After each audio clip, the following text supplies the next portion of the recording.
जय हिंद दोस्तों। आज हम पढ़ने वाले हैं हिंदी व्याकरण में समास के बारे में। ठीक है दोस्तों, आइए शुरू करते हैं आज की क्लास को। समास के बारे में इसमें पढ़ेंगे। समास क्या है? तो समास का अगर संधि विच्छेद की बात करें तो इसका दो संधि विच्छेद दो रूपों में होता है। समधन, समधन आस। समधन आस इसका समास होता है। सम का अर्थ होता है पास, आस का अर्थ होता है रखना, यानी पास में रखना। किसको? शब्दों को। शब्दों को पास में रखना ही क्या है? समास है। समास की परिभाषा की बात करें कि समास की परिभाषा क्या है। ठीक है दोस्तों, तो समास की परिभाषा सबसे आसान है कि दो या दो से अधिक शब्दों, दो या दो से अधिक, दो भी हो सकते हैं या उससे अधिक भी हो सकते हैं, लेकिन कम से कम दो होने चाहिए। दो या दो से अधिक शब्दों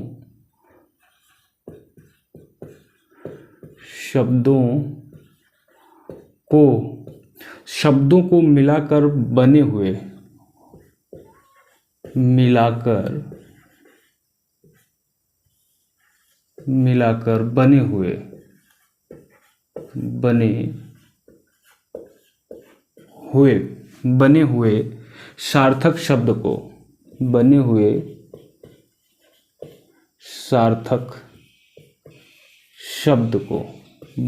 सार्थक शब्द को, समास कहते हैं। शब्द को समास कहते हैं। तो ये है समास की परिभाषा। समास की परिभाषा क्या कहता है? दो या दो से अधिक, ठीक है, शब्दों से मिल करके बने हुए, जो मिला करके जो से बनते जो शब्द हैं सार्थक शब्द, उसको समास कहते हैं। ठीक है, समास में क्या होते हैं? समस्त पद होते हैं। अब समस्त पद क्या होते हैं? समस्त पद, चलिए इसके बारे में लिखते हैं। समस्त पद क्या होता है? तो समासिक प्रक्रिया में जो प्रयोग किए जाने वाला, जो लिखिए समासिक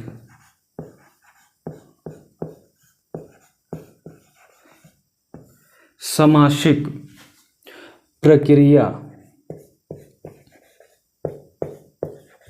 समासिक प्रक्रिया के बाद बनने वाला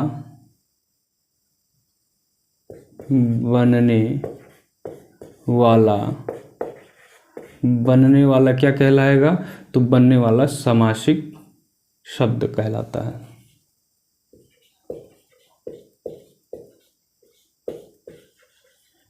समासिक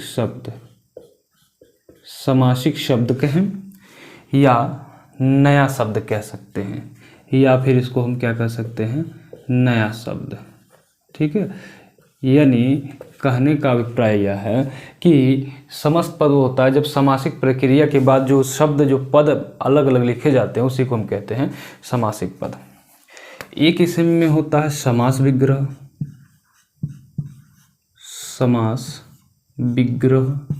समास विग्रह क्या होता है? आइए इसके बारे में जानते हैं।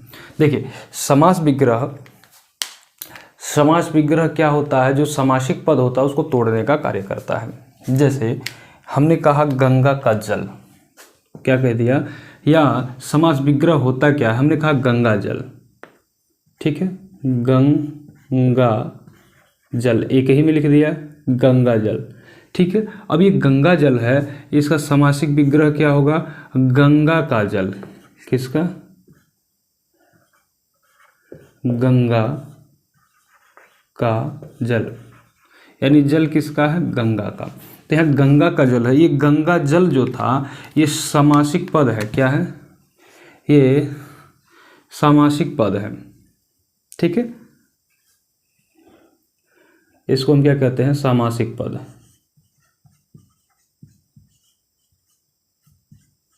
समासिक पद इसको बोलते हैं, और इसको समास विग्रह कहते हैं।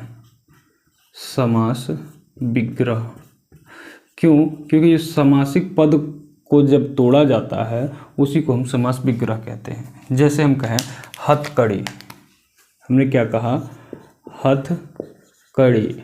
हथकड़ी का मतलब क्या होता है, हाथ की कड़ी, यानी हाथ की कड़ी या हाथ के लिए कड़ी कह सकते हैं, हाथ के लिए कड़ी।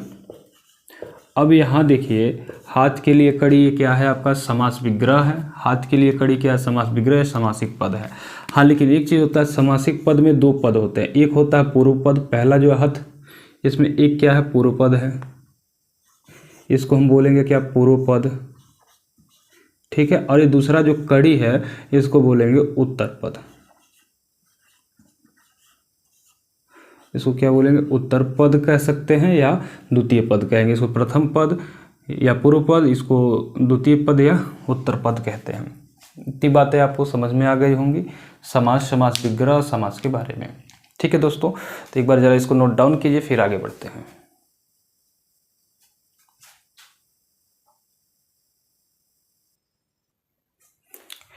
आइए दोस्तों, समास के प्रकार के बारे में देखते हैं। तो समास के प्रकार या समास के भेद। समास के भेद या प्रकार कहे तो इसके 6 प्रकार होते हैं। आइए जानते हैं कौन कौन से 6 प्रकार हैं। पहला जो है द्वंद्व समास, ठीक है। कौन सा होता है, द्वंद्व समास।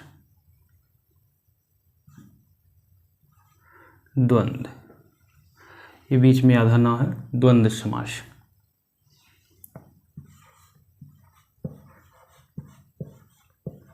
द्वंद्व समास ये पहला समास होता है। दूसरा समास जो है द्विगु समास। द्विगु समास, अभी बताएंगे कौन सा समास क्या होता है, ये सारी चीज़ें इसमें हम बताएंगे। द्विगु समास। तीसरा है कर्मधारय, कर्मधारय समास। कर्मधारय समास के बाद चौथा आपका हो जाता है अव्ययी भाव समास।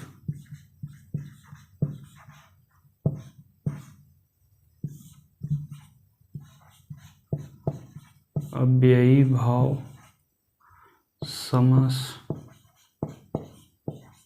और लास्ट हो जाता है आपका, ये कितना हो गया, 1 2 3 4 हो गया, ये क्या छूट गया, बहुब्रीहि। अच्छा चलिए, पांचवा मान लीजिए बहुब्रीहि, ठीक है, बहुब्रीहि समास। बहुब्रीहि समास। और आपका पांचवा के बाद छठवां आपका हो जाता है तत्पुरुष, ठीक है। कौन सा समास, तत्पुरुष, तत्पुरुष समास।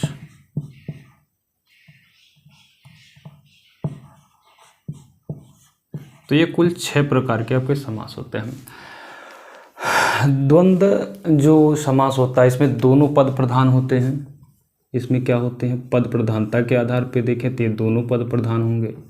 क्या होंगे, दोनों पद प्रधान। अच्छा, दोनों पद प्रधान कह सकते हैं। दोनों पद का मतलब पूर्व पद और उत्तर पद। पूर्व पद और उत्तर पद। उत्तर पद, दोनों पद ही क्या होंगे, इसमें प्रधान होंगे।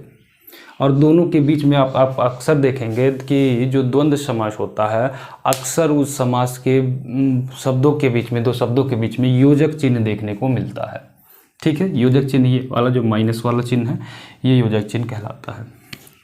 द्विगु में, द्विगु समास में क्या होता है, पूर्व पद, पूर्व यानी पहला पद, पूर्व पद, पूर्व पद क्या होता है, इसमें संख्यावाची होता है।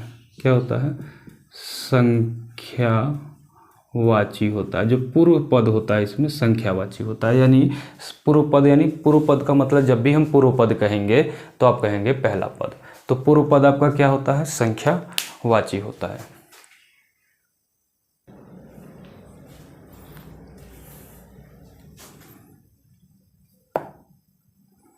उसके बाद आपका आता है कर्मधारय। कर्मधारय समास में क्या होता है, एक पद जो है उपमेय होता है और दूसरा पद उपमान होता है। एक पद उपमेय व दूसरा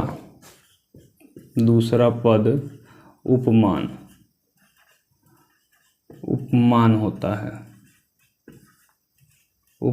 होता है। ठीक है, तो ये चीज़ें आपको याद रखनी है। यानी एक पद विशेषण, दूसरा विशेष होता है। ये भी कह सकते हैं कि एक पद जो होता है विशेषण होता है और एक पद विशेष्य होता है।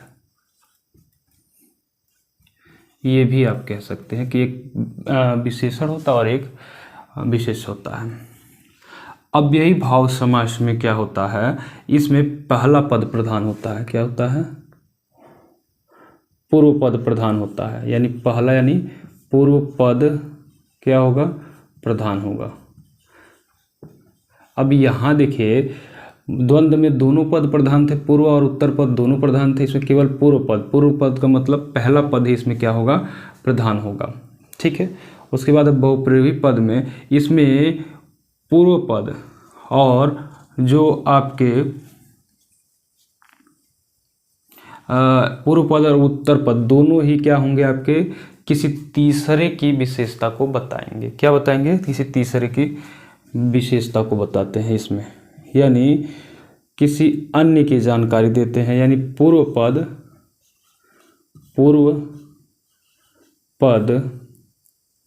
और उत्तर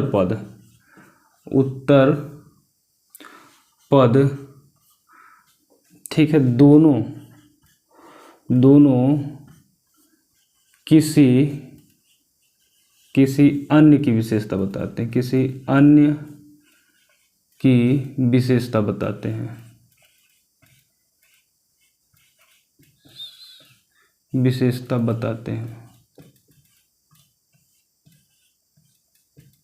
किसी अन्य की विशेषता को बताते हैं।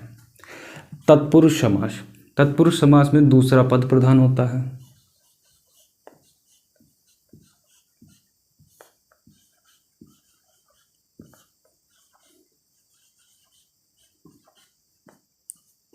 इसीलिए कभी कभी पद प्रधानता के आधार पर अगर पूछता है तो समास तीन ही होते हैं। पहला समास आपका द्वंद्व समास हो जाता है जिसमें दोनों पद प्रधान होते हैं। तत्पुरुष समास जिसमें आपका दूसरा पद प्रधान होता है। और अव्ययी भाव समास जिसमें पूर्व पद यानी पहला पद जो है प्रधान होता है। अच्छा, दूसरा का मतलब क्या हो गया, दूसरा का मतलब आप समझिएगा उत्तर पद। क्या होता है, उत्तर पद इसमें प्रधान होता है। किसमें, तत्पुरुष में। ठीक है, तो आई होप आप इन के नाम याद रख लिए होंगे, द्वंद्व, द्विगु, कर्मधारय, अव्ययी, ठीक है, बहुव्रीहि और आपका तत्पुरुष समास। ठीक है, तो 6 नाम आपको अच्छे से याद हो गए होंगे। चलिए बारी बारी से एक एक के बारे में पढ़ेंगे। ठीक है, सबसे पहले हम लोग पढ़ेंगे द्वंद्व समास के बारे में, बाकी चीज़ें हम लोग इरेज कर देते हैं। उसके बाद हम पढ़ेंगे द्वंद्व समास के बारे में। सबसे पहले इसको देखेंगे कि द्वंद्व समास होता क्या है। ठीक है, द्वंद्व समास क्या होता है उसके बारे में कुछ एग्जाम्पल्स भी देखेंगे। ये सारी चीज़ें द्वंद्व समास के अंतर्गत हम लोग पढ़ेंगे। ठीक है दोस्तों, कमेंट जरूर करिएगा कि आपको वीडियो कैसा लगा। ठीक है दोस्तों, चलिए आगे देखते हैं कि द्वंद्व समास होता क्या है। द्वंद्व का अर्थ होता है जोड़ा। ठीक है, द्वंद्व का अर्थ होता है जोड़ा। द्वंद्व यानी एक तरह से देख लीजिए कि लड़ाई जो होती है, द्वंद्व जब होता है, जब युद्ध होता है द्वंद्व, तो उसमें दो समान लोगों के बीच में होता है। जैसे द्वंद्व का अर्थ क्या होता है, समझ लीजिए जोड़ा। जहाँ पे जोड़ा है, क्या है, जोड़ा है। ये चीज़ें तो हमने बता दिया पहले ही कि दोनों पद इसमें प्रधान होंगे, यानी पहला और दूसरा या पूर्व पद या उत्तर पद दोनों ही इसमें प्रधान होंगे। इसकी परिभाषा की बात करें तो जिस समास के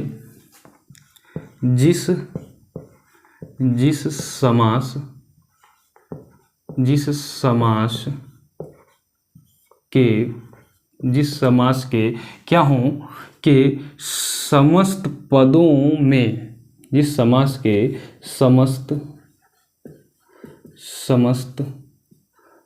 पदों जिस समास के समस्त पदों में दोनों पद में पदों में दोनों पदों में दोनों पद पदों में दोनों पद पदों में दोनों पद समान हैं, समान हो।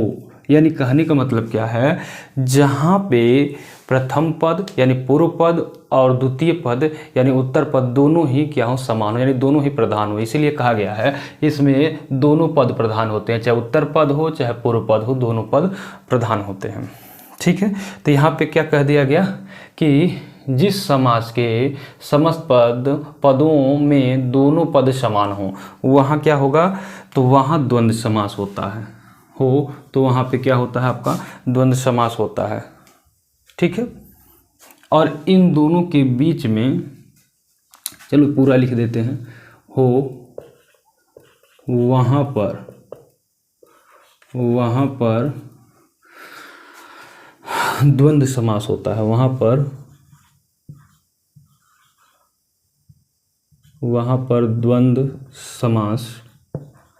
द्वंद्व समास होता है। यानी जहाँ पे दोनों पद प्रधान होंगे, दोनों पद में समानताएं देखने को मिलेगी, वहाँ पर दोनों पद क्या होंगे, आपके वो द्वंद्व समास के अंतर्गत आएंगे। इस समास में किस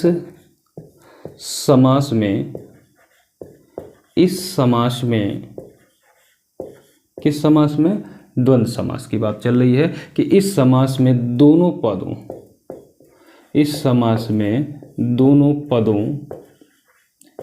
ठीक है, दोनों पदों को अगर दोनों पदों को क्या कर दिया जाए, मिलाते समय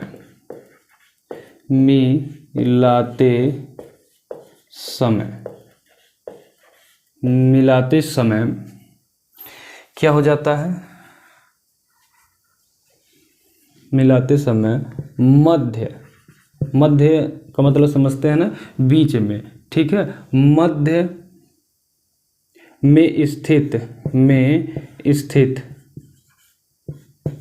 में स्थित यानी जो बीच में लगा होता है क्या, योजक चिन्ह।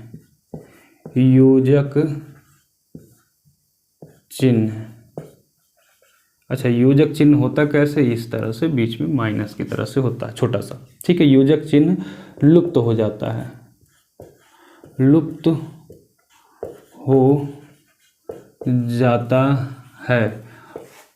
और यहाँ पे क्या प्रयोग कर दिया जाता है, यहाँ पर और लगा दिया जाता है। क्या लगा दिया जाता है, और लगा दिया जाता है। ठीक है, ये चीज़ आपको याद रखना है। जैसे हम एक तरफ लिखेंगे, उदाहरण देते हैं कि एक तरफ हम लिखेंगे समासिक पद और एक तरफ लिखेंगे समास विग्रह, या समस्त पद लिख सकते हैं। एक तरफ हम लिखते हैं समस्त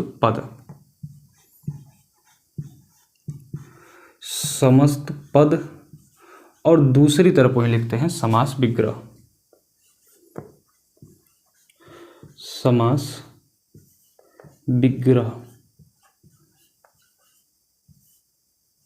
चलिए, समस्त पद में हमने लिखा अन्न जल, क्या लिखा हमने, अन्न जल। अब इसके बीच में क्या होगा, योजक चिन्ह होगा, अपना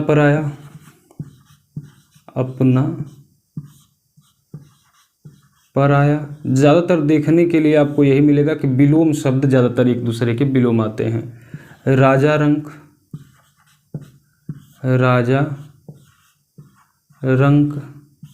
ठीक है। देश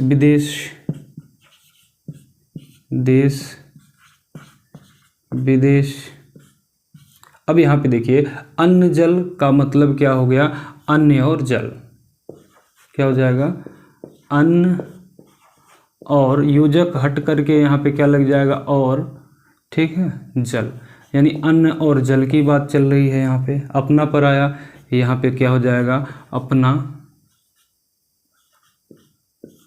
और पराया। राजा रंक, राजा और और रंग। ठीक है, देश विदेश, तो यहाँ पे हो जाएगा देश और विदेश, देश और विदेश। ठीक है, ऐसे ही दोस्तों कुछ शब्द लिख रहे हैं, उसका आप लोग समासिक पद जरा कमेंट जरूर करिएगा कि यहाँ पे हम लिख देते हैं समस्त पद, समस्त पद और समास विग्रह, समास, ठीक है, विग्रह।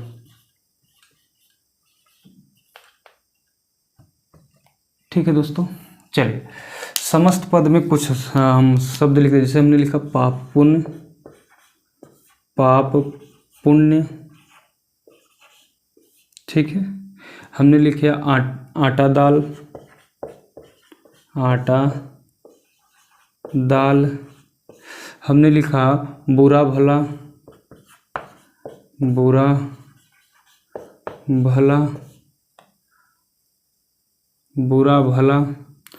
हमने लिखा छोटा बड़ा, छोटा बड़ा।